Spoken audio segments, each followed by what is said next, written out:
Chasse Passion. Christian Joseph est éleveur de braque allemand installé à la ferme Les Hures dans le Loiret. Il nous fait vivre sa passion, nous menant chasser au chien d'arrêt sur 3 types de territoires. Ensuite, nous entendrons l'Ardennais Maurice Vidard dans ses moments de colère contre une certaine chasse.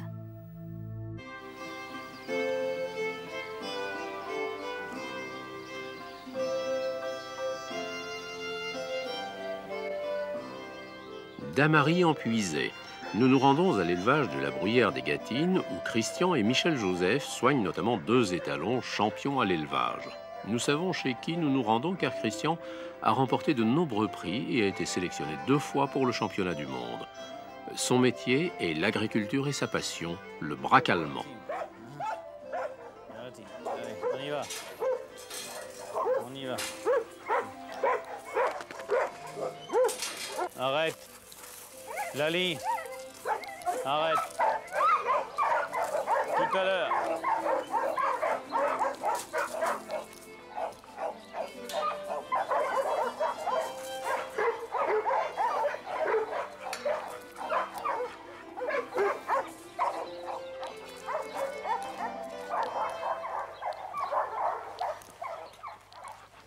Bien.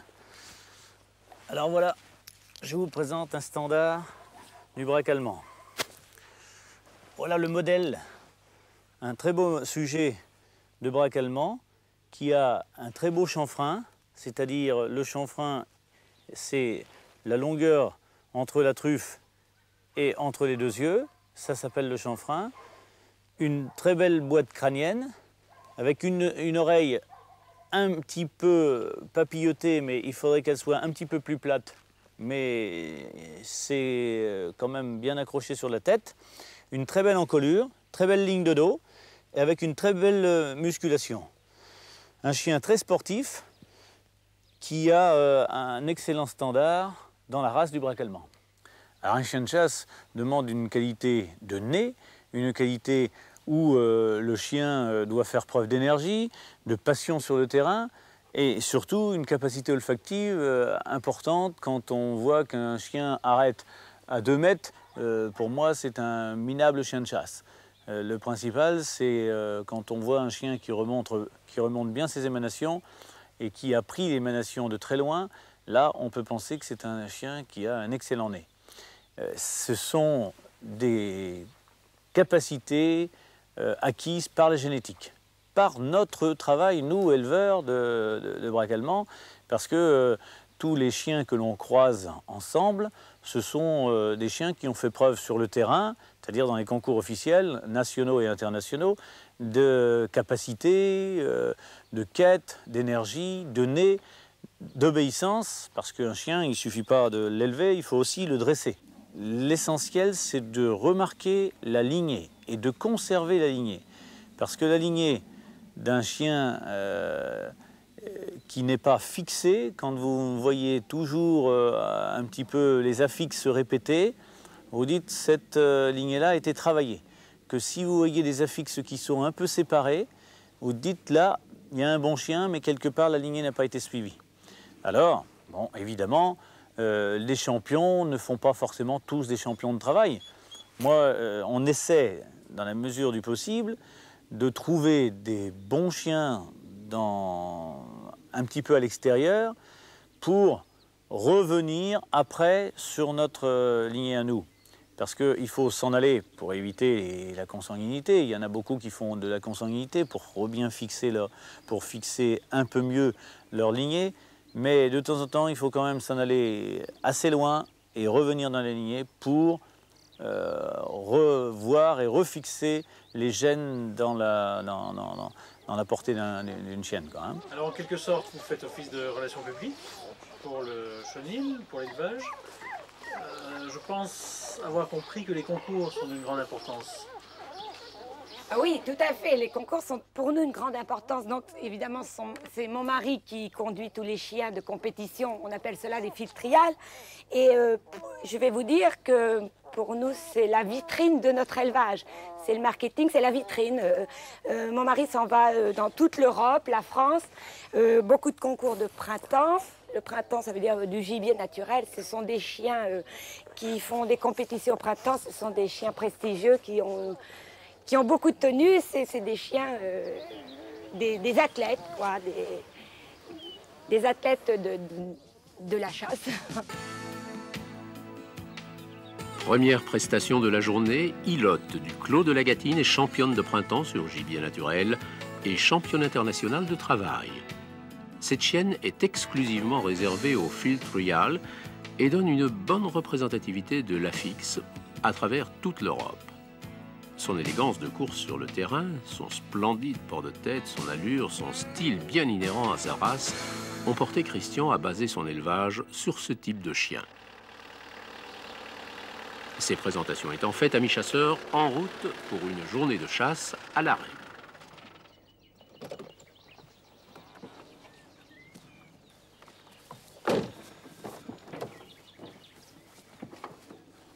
Je vais essayer de mettre mes chiens en présence de gibier. Vous connaissez un peu le territoire?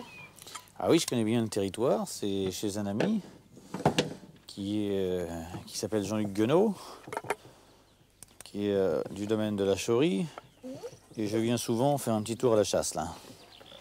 Un biotope propice au gibier? C'est un très bon biotope parce que c'est très diversifié ici. Il y a de la plaine, des haies, du bois.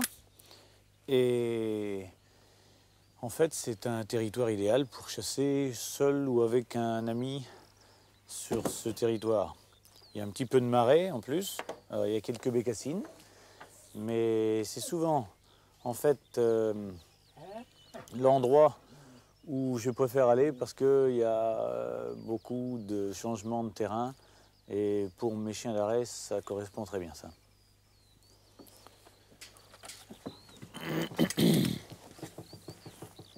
Voilà, donc je vais prendre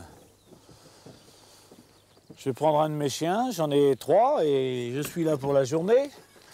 Alors,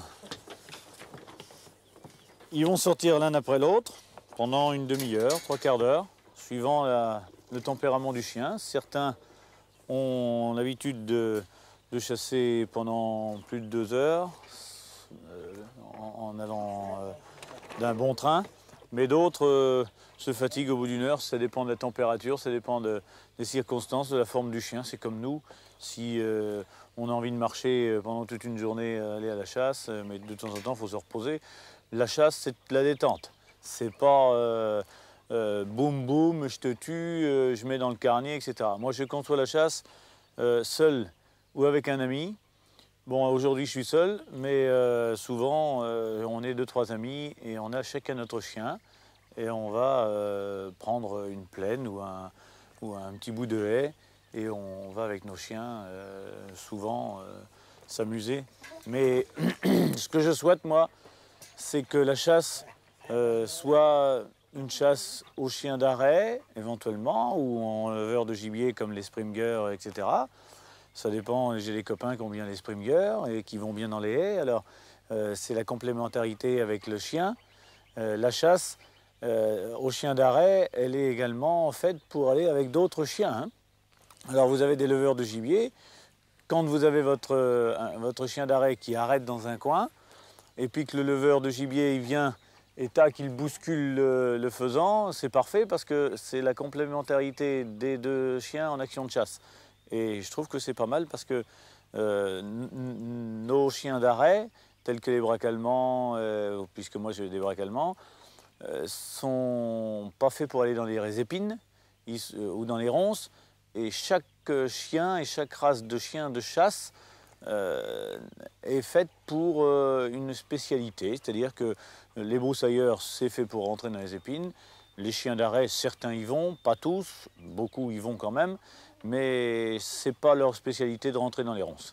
C'est le chien qui indique de haut nez un endroit où il y a du gibier, et le broussailleur, il fonce pour faire décoller. Et le chien d'arrêt, le plus beau geste de la chasse, c'est que le chien d'arrêt reste là, que le Springer ou le leveur, le broussailleur, le cocker par exemple, a fait sauver l'oiseau, tout ça, ça s'arrête. Il nous donne le temps de tirer, et là, on a une action formidable pour aller à la chasse. dans la mesure du possible, quand je chasse avec mes chiens et 2-3 copains, on va prendre le vent parce que les émanations se sentent mieux, évidemment. Les capacités olfactives du chien, il est mieux dans le vent que contre le vent. Et comme ça, votre chien, il peut avancer face au vent, que sinon il est obligé d'aller prendre son vent, parce qu'un chien intelligent, toutes les émanations qu'il peut prendre, il les prend dans le sens du vent. Celui qui chasse contre le vent, en général, un jour ou l'autre, l'animal prend son vent toujours vers le chasseur. Alors quand il y a certains chasseurs qui disent « Ah, c'est impeccable parce que j'ai vu mon chien qui allait un petit peu plus loin et il me ramenait le gibier vers moi ». En fait, c'est pas le chien qui ramène le gibier vers lui, c'est le chien qui a l'intelligence d'aller prendre son vent parce que le chasseur est mal placé par rapport au vent. Et moi, le vent, c'est important quand on va à la chasse. Et là, ce matin, il y a un bon petit temps, pas trop chaud, avec je pense, un pouvoir d'émanation qui est excellent. Allez!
Bougie.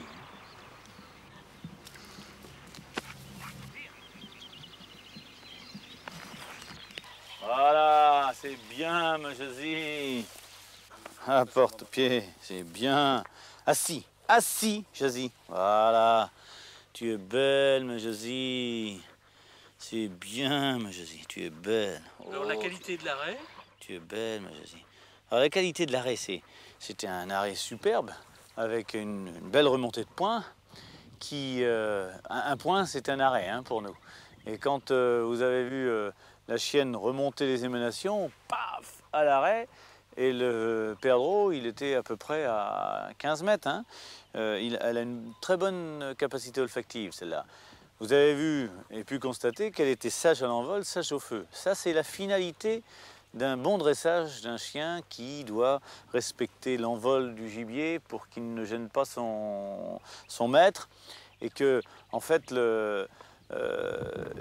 s'il poursuivait le gibier, c'est très dangereux pour le chien et le chasseur ne peut pas tirer parce que si l'envol n'est pas très, très haut, évidemment, ce n'est pas toujours le cas où on a du gibier naturel. Et le gibier un petit peu d'élevage, eh bien, il vole des fois pas très haut. Alors, c'est dommage d'avoir un chien qui poursuive parce qu'après, vous ne pouvez plus tirer.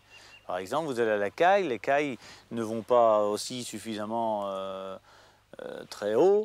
Alors, si votre chien n'est pas sage à l'envol ni au feu, eh bien, le chien il est arrivé en même temps que la caille qu'elle se pose. Donc, ça ne peut pas coller, ça.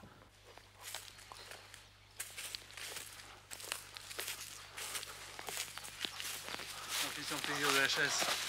Alors, le plaisir de la chasse, c'est de changer de territoire parce que toujours le même territoire, c'est pas toujours marrant. Et là, j'ai choisi un autre territoire avec un petit peu de marais, un petit peu de jonc. Et il peut y avoir des bécassines dans cet environnement-là. Il y a un biotope qui change complètement de l'autre parce qu'il y a des petits bosquets, c'est relativement facile pour le chien. Et l'idéal, c'est aussi de changer de chien. Parce que le chien, il ne faut pas toujours y tirer sur la corde. Ils ont beau être sportifs, parce que tous mes chiens, ce sont soit des champions de travail, soit des trialeurs de printemps ou de gibier tiré. Et bon, il y a une fin, quand on tire sur un sportif, eh bien, il craque. Et là, j'ai l'avantage d'avoir un élevage qui a plusieurs braques allemands dans son chenil, évidemment, puisque j'en fais l'élevage. Et l'idéal, c'est de pouvoir changer de chien. Alors, je change de territoire, je change de chien. Et j'espère que sur ce territoire-là, on va avoir des faisans parce que c'est un territoire plus à faisans. De l'autre côté, on était un peu plus sur un territoire à perdreaux.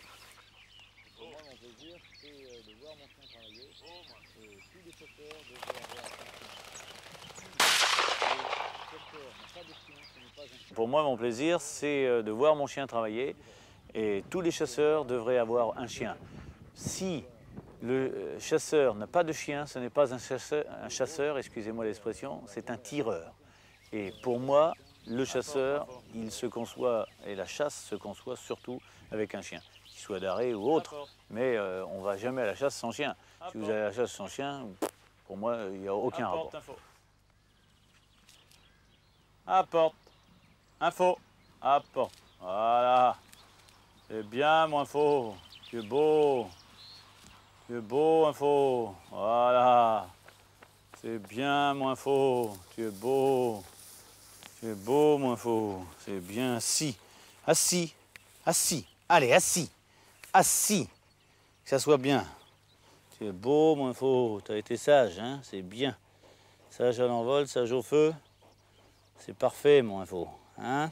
Allez, donne. Voilà.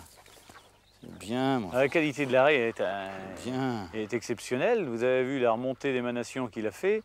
Dans les herbes, je trouve ça joli. Enfin, pour ma part, un chien qui remonte bien les émanations et qui, de haut nez, va voir où est sa proie, c'est quand même pas mal. Et son gibier lui appartient. Et je trouve que quand il a bien verrouillé son arrêt, vous avez pu constater qu'il était sage à l'envol, sage au feu. Et j'ai pu avoir le temps de tirer et il ne s'est pas précipité. Il est parti à l'ordre au rapport. Et ce qui m'intéresse, c'est qu'il n'y aille pas tout de suite et qu'il ne se précipite pas sur son rapport.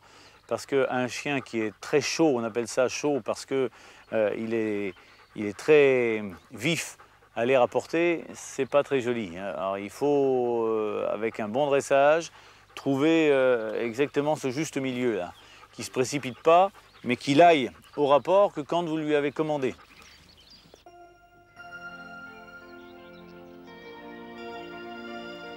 La région puisée est réputée pour ses étangs qui servent par leurs ressources en eau à alimenter le pont-canal de Briare. Le canard et la sarcelle sont généralement planqués en bordure du plan d'eau et dans les roseaux. Le travail à l'eau fait aussi partie de la spécialité du braque allemand, bien qu'ici, son attitude sera de lever le gibier un peu comme les springers.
Il est là, il est là. Apporte. Allez, allez, apporte. Voilà, là il a tapé.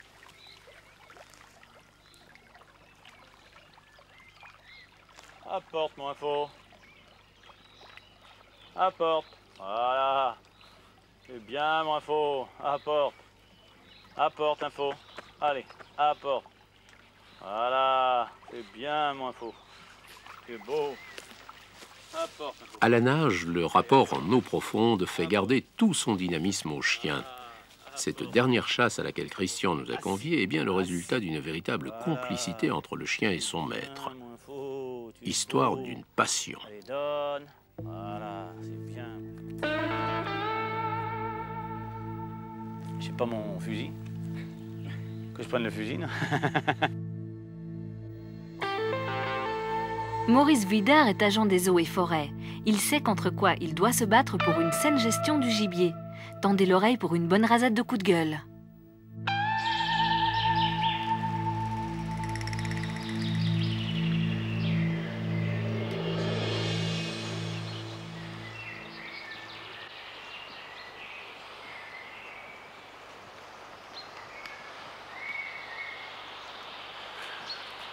Ceci est un des vestiges de la chasse d'affaires, comme on en a vu quelques-unes il y a quelques années et qui touche à sa fin maintenant.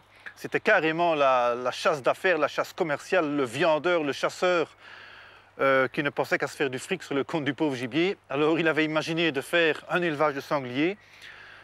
Ce petit parc de quelques arts était vraiment un élevage intensif. Et alors cette espèce d'entonnoir servait à enfermer les sangliers dans la cage portable le jour de la battue. On venait donc chercher quelques sangliers qu'on transportait sur le bois avec un véhicule et on les lâchait tout simplement comme bêtes à abattre dans la battue. C'était vraiment une image très très négative de la chasse qui a soulevé beaucoup d'animosité vis-à-vis du chasseur-viandeur, quoi. Une image tout à fait négative. Ceci était le véritable camp de concentration pour sangliers. Voilà un endroit de soignage de sangliers ici. Donc on voit très bien la zone où le maïs est distribué tous les jours. Donc la forêt n'est pas capable de supporter une population normale de sangliers. Et on n'a rien trouvé de mieux que de lui donner de la nourriture artificielle, du maïs, du tourteau, à d'autres places, des betteraves, etc. C'est assez dommage de dénaturaliser le gibier à ce point-là.